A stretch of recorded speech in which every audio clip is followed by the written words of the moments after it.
vēlēšanos mūsu valstī. Dāvsvaldnieks Ingmārs Stankēvičs, TV3 ziņas.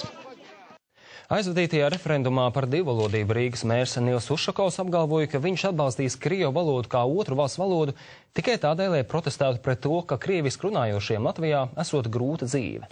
Šodien Ušakovs tikās ar Eiropas padomes cilvēktiesību komisāru Nilu Muižnieku.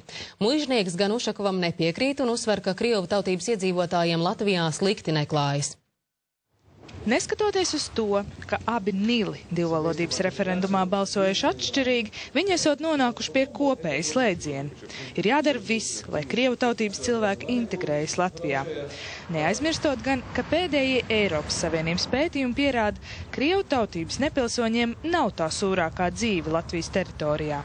Pirmkārt, krievi salīdzinot ar citām minoritāšu grupām nejūtās diskriminēti. Viņi, man liekas, jūtās vislabāk no visām minoritāšu grupām. Un no 3 Baltijas valstīm un Somijas visvairāk diskriminēti jūtās tieši Somijas krievi.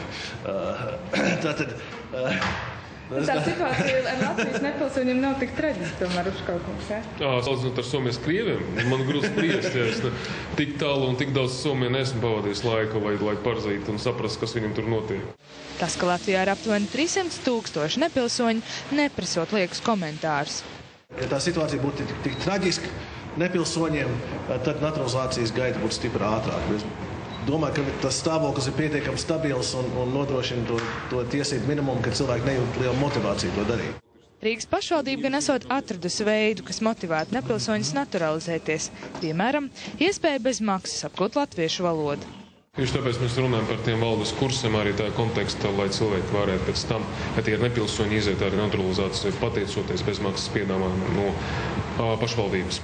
Eiropas padome un jaunais cilvēktiesību komisārs aicinās Latviju pieņemt vairākus jūtīgus jautājumus saistībā ar nepilsoņu tiesībām. Piemēram, nepilsoņu tiesības balsot pašvaldību vēlēšanās. Laura Pavlovska, Raitis Valskans, TV3 ziņas.